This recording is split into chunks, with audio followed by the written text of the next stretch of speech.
I want you to think about the last significant purchase that you made. It could be a car, a gym membership, a course, a piece of equipment, something that cost you real money. And I want you to think about why you bought it. Whatever the reason is that just came to your mind, I want to, respectfully, suggest that was not the real reason. That thing that just came to mind was the reason that your logical brain created after you had already made the decision to buy what you did. That's not an insult, it's neuroscience.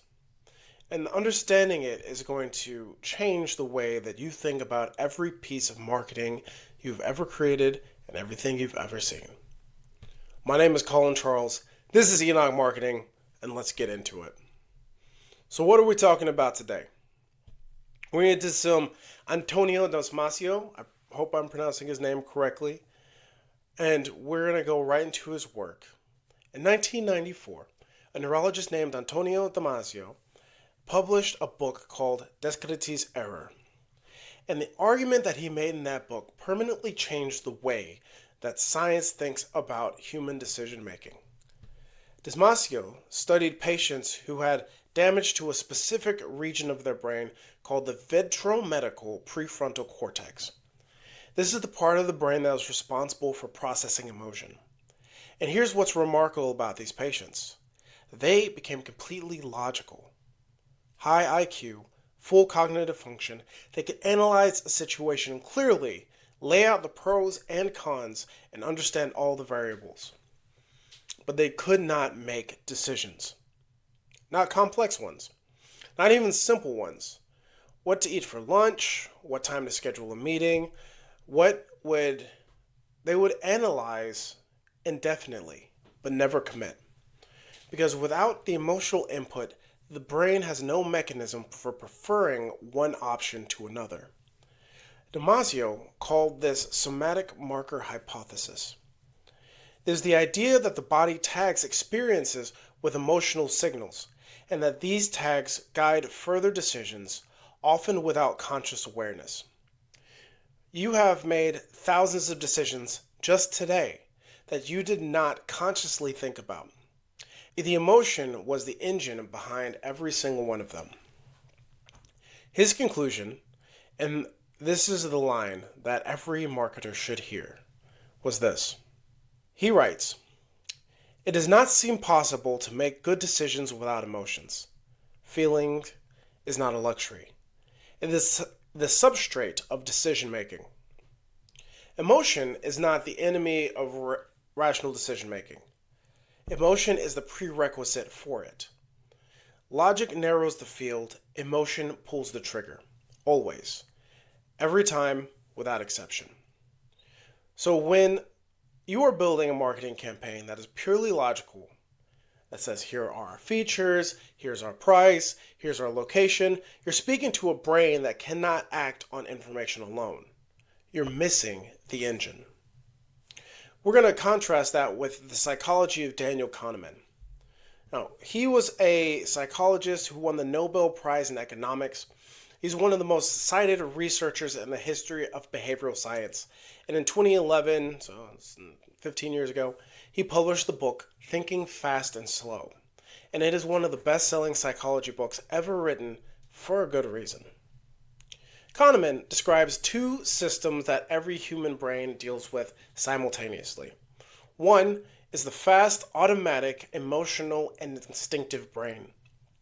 It runs consistently in the background without making any conscious effort. It responds to images, faces, stories, colors, music, tone, all of the fun things. And it makes the vast majority of your decisions. And it has an opinion about everything before System 2 even wakes up. System 2 is slow. It's deliberate, it's logical, it's effortful. It kicks in when System 1 flags something as requiring analysis. It reads the fine print. It compares prices, it checks reviews, it weighs options. But here is the part that should change the way you think about marketing. System 2 almost always ends up justifying that what System 1 has already decided. Saying that again, System 2 just explains what System 1 already decided. So, going back to the big purchase, you didn't buy that car or equipment or anything because you didn't buy the car because of the fuel economy rating. System 1 saw the color, it felt the seat, it heard the purr of the engine, and decided. System 2 found the evidence, like the fuel economy data, so you can explain it later. The confidence, Daniel Kahneman writes, the confidence that people have in their beliefs is not a measure of the quality of evidence, but the coherence of the story that the mind has constructed. People don't buy the best product, they buy the most coherent story. The gym with the best programming doesn't always win. It's the gym that tells the most emotionally coherent story, the one that makes System 1 feel something before System 2 ever has a chance to ask questions. That gym wins. And you win or lose that battle in the first 2 to 3 seconds of your ad. That's how fast System 1 makes its judgment. 2, maybe 3 seconds. If you haven't created an emotional response by then System 1 has already moved on and System 2 never enters the conversation. We're going to continue on even further to our third behavioral scientist slash economist, two actually, Plutchik and Ekman. So, if the emotion is the engine, what emotions are we actually working with? There are two researchers who gave us the map. Robert Plutchik, a psychologist, published in his Wheel of Emotions back in 1980, identified 8 primary emotions that he argued all human emotional experience is in some combination of these 8. Paul Ekman, also a psychologist, and his research spans from the 60s from the 90s. He identified his emotions that are universal across every human culture on Earth. Every culture, no exceptions.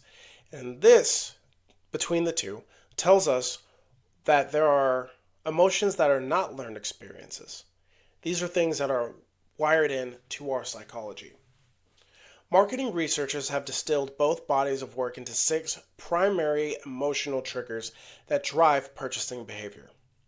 And here they are, and I want you to think about which ones you respond to personally as I go through them.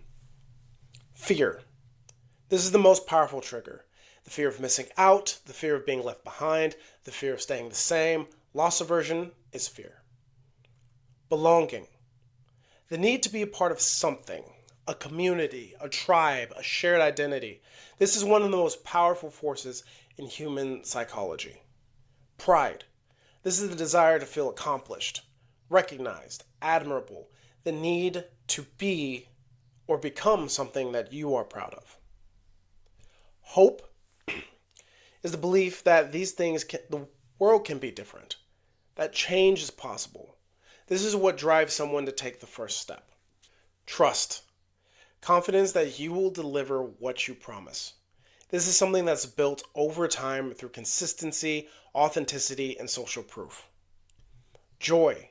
This is the simple desire to feel good. Warmth, humor, and delight. The content that makes people smile gets shared. Now, here's where things get really interesting. There's a persuasion framework called RICE. It is an acronym that is Reward, Ideology, Coercion, and Ego. These map the 6 emotional triggers and put them into a way that we can use them as motivational levers. Across Damasio, Kahneman, Plutchik, and Ekman, 4 completely different bodies of research, 4 different fields, 4 different decades, we've come to the same 4 motivational levers that keep emerging. RICE. Reward, ideology, coercion, ego. It's not just a memory tool, it's a real structural human motivation. And this is how it maps together. So, reward. Joy, hope, pride, reciprocity. You do this for me, you will get that. Authority makes this even more palatable. So, this is showing your before and after stories, transformation, achievement, and recognition. Ideology plays to a sense of belonging. This is the social trust proof. It's like community content. It's sharing values, culture videos. This is us and we. Coercion. This one gets a little bit sketchy, so use it wisely. This is the push for urgency. There's a sense of scarcity, commitment in limited spots, the cost of inaction. What happens if nothing changes? And lastly, ego. This is pride, status, authority. Everybody wants to be the guy. You do this by pushing up milestones, public recognition, coach credibility, athlete spotlights, anything of the sort. Reward appeals to joy, pride, hope. Ideally, belonging, trust. Social proof and liking. Coercion is to fear. Ego is to status. I've said that multiple times because it's important that we get that down. So, let's get right into it. These are my thoughts. So, I'm going to tell you a story about how I got into a recruiting franchise, which was the business before the business that is now Enoch Marketing. And truthfully, I'm not going to say played, but they used rice against me. So, this is how it happened. I was getting out of the Air Force. And one of the realities about transitioning from the military, unless you're retired with disabilities, is that you're going to take a substantial pay cut. You just know you're going to be able to take a pay cut. And thus loss aversion. At least in the short term, I was going to make less money. That was my reality. I knew it. I knew it was coming. I really didn't love it. And that's fear. Real, I'm not going to be able to eat fear. And the fear of financial instability, going backwards, not being able to sustain this life that I had built. At the same time, I connected with the company Dimensional Search. It was a recruiting and staffing franchise, and the people inside that company, on average, had been doing it for 3 to 10 years, so there was a range, but they had been in it long enough to establish the relationships that were going to be able to get them paid. And they were making money, like big money. And after watching that and seeing what was possible on the other side of doing this work, I had hope. The belief that I could outwork, be disciplined, do all these things, and get all the money on the back end. So right there, I had the fear of being homeless and the hope that I can make a lot of money pushing me in the same direction. But there was more. So after doing these interviews and getting to know the people, I deeply resonated with the people I was talking to in this organization. I felt like I knew my people, like I'd found them. These people were driven, they spoke my language, they valued what I valued. There was a sense of belonging. That was an appeal to the ideology. Like I was going to go join the tribe, not just sign a contract. And on top of all of that, I genuinely believed I had what it took to be successful. I had the background, I had the connections, I had the discipline, the work ethic. I had confidence in myself. And that was the appeal to pride.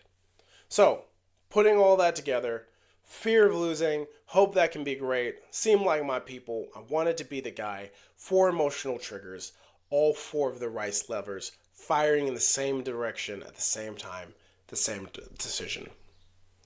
Now, did I run a detailed financial model? Did I stress test the assumptions? Did I bring in a consultant to review the franchise document and agreement? I didn't do any of that. I didn't, because my system 1 had already decided that this was the move to make. And the emotional case was so overwhelming that my logical brain just spent its energy trying to find reasons to say yes, not the reasons to slow down. This was not a failure of intelligence. It's not a failure of discipline. It's the human brain working exactly the way the human brains are designed to work. And the business, it didn't work out. The decision-making process was completely by the book. Damasio and Kahneman would have seen me a mile away. They could have predicted this.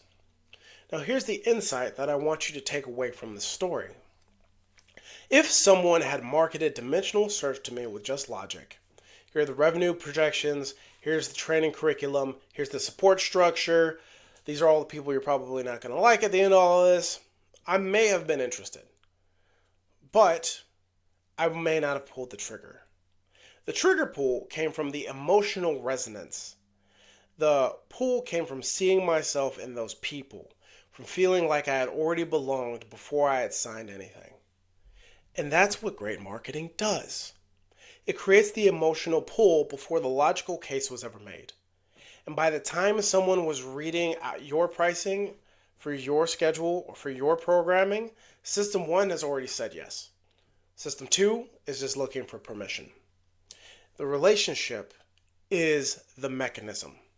Now, I want to connect this back to something that we've been building across this entire series. We talked back in episode 2 about knowing, liking, and trusting, and how you cannot skip those steps. We talked about the flywheel and how the relationships compound over time. And I said then that the funnel treats customers like an endpoint, and that's why it leaks. Here's why that is true at a neurological level. The relationship that you build with a potential customer before the sale is not just a nice thing to do. It is the mechanism by which you win their emotional commitment. Every time someone sees your content and feels nothing, every time they engage with your community, every time your people see your content and feel something, every time they engage with your community and feel like they belong, every time they watch a transformation from a story and feel hope, you are building emotional equity. You are creating the somatic markers, in Damasio's language, that tag your brand with positive emotional signals. By the time you ask for the sale, you are not just introducing yourself. You're cashing in a relationship that has already been built. System 1 already knows you. System 1 already likes you. System 1 is already pulling towards you. And now System 2 is just signing off with a system that System 1 already decided. The funnel doesn't work because it skips this. The flywheel works because it doesn't. I'll say that again. The funnel doesn't work because it skips this emotional buildup. The flywheel works because it doesn't skip the emotional buildup. So, the funnel asks for the sale before the emotional equity exists. The flywheel builds on emotional equity first through awareness, through engagement, through delight, and the sale is the natural consequence of the relationship that has already been won. I'm going to shift out just a little bit. We're going to zoom way out for a moment because I think every business owner needs to hear this next part, especially if you are in something that has thin margins like a gym. So, this is not a conversation about marketing. For a moment, follow with me on the leadership route. And the two really are significantly more committed than most people realize. There's a book called The Laws of Human Nature by Robert Greene, in which he tells the story of Ernest Shackleton in his 1914 Antarctic expedition. Shackleton's ship, ironically named the Endurance, had become trapped in a pack of ice that was eventually crushed. His crew of 27 men were stranded on the ice for over a year. No rescue coming, and every logical reason to collapse into fear, despair, and chaos. Shackleton kept every single one of them alive.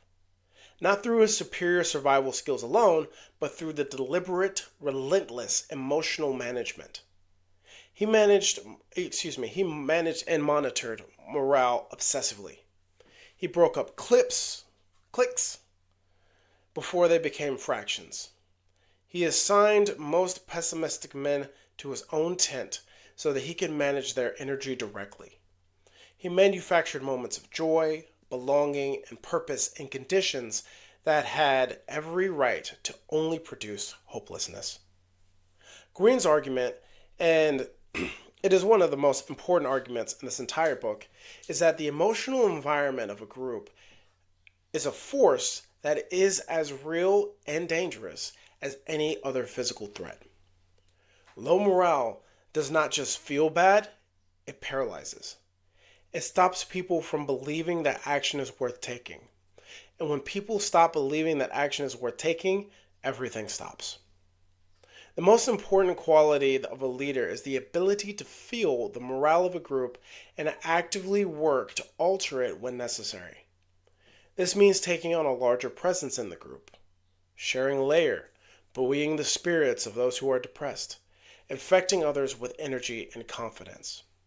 Now apply this to the world we are marketing to right now. Take a deep breath with me, so we're going to get a little deep. We are living in a time of earth-shattering headlines. Every single day. I'm not going to name them. You know exactly what I'm talking about. If you lived through this week, you've probably seen a myriad of world-shattering headlines. And the cumulative weight of that noise is doing something measurable to the emotional state of potential customers. It is doing a damage to your employees, to your community, to your audience. Morale, broadly speaking, and this is across the country and the world, is really low. And when morale is low, fear and hopelessness create friction in every flywheel, in every business, at every level, across every industry. Nobel Prize winning economists George Akerlof and Robert Shiller made this argument in their 2009 book, Animal Spirits.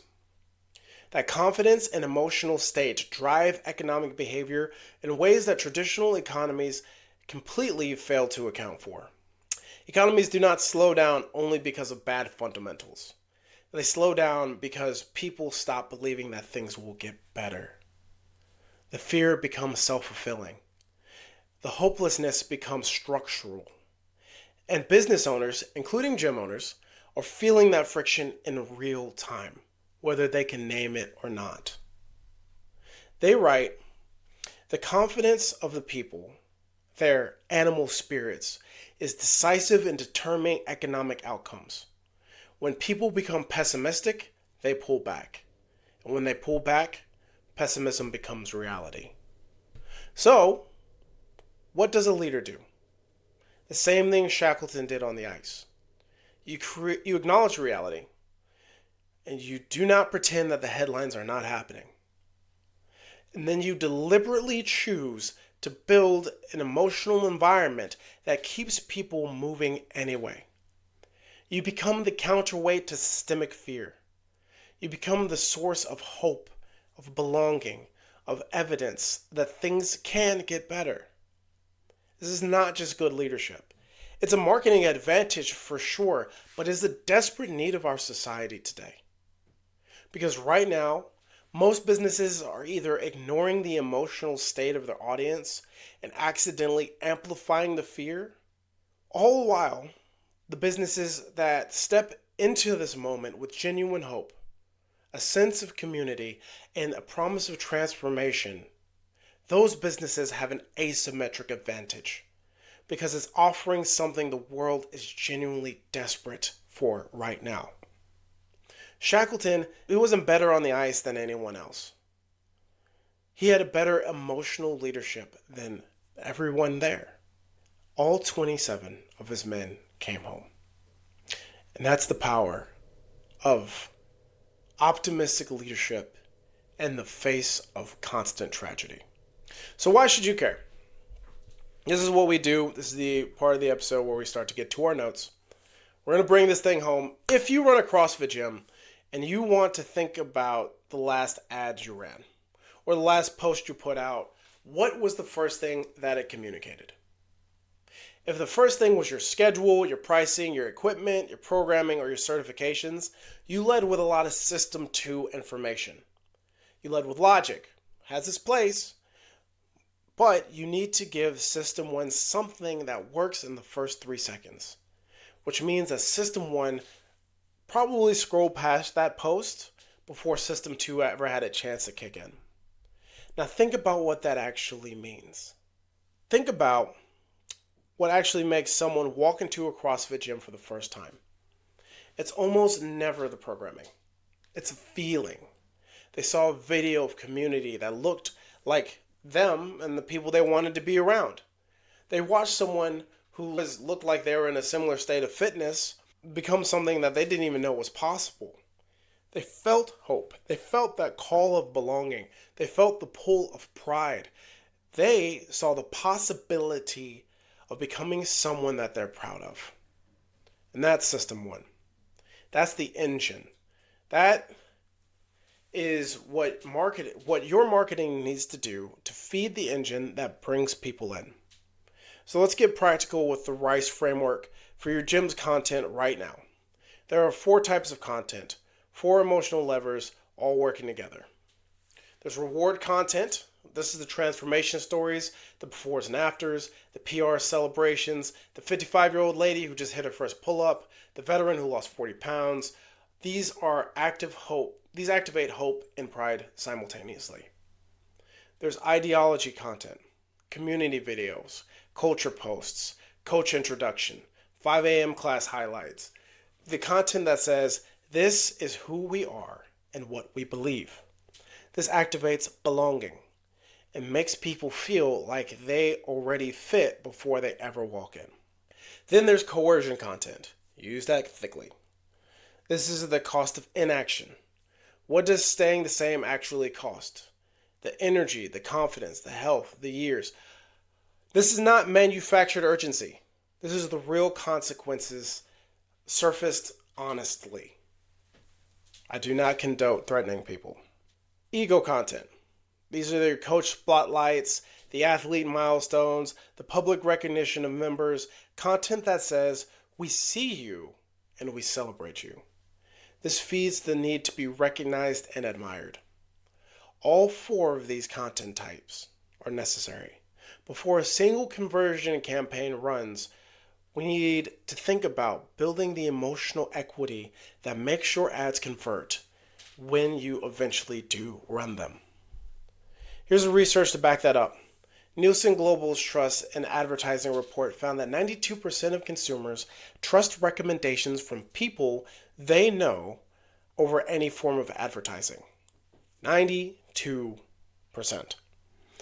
And the emotionally connected customers gave a 306% higher lifetime value according to the research by the Motista.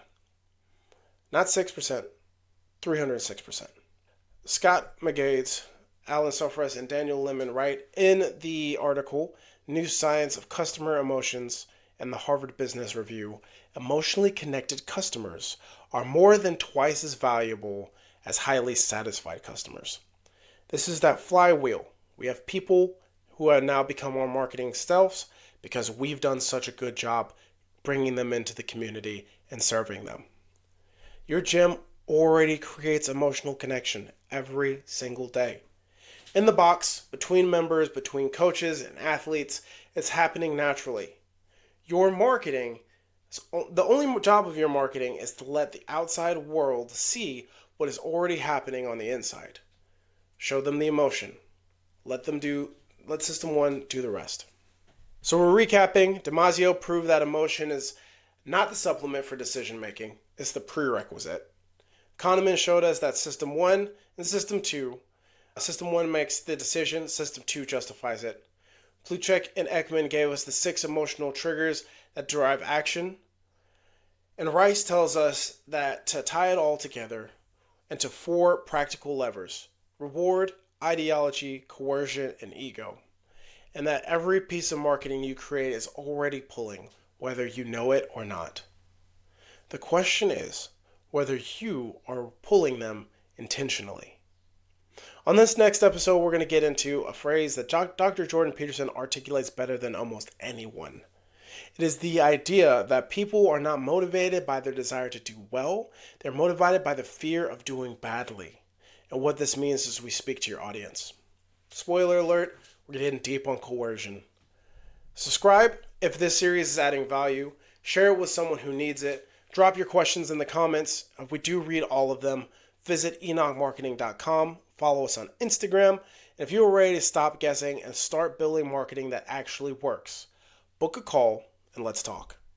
I'm Colin Charles. This is Enoch Marketing, and we'll talk soon.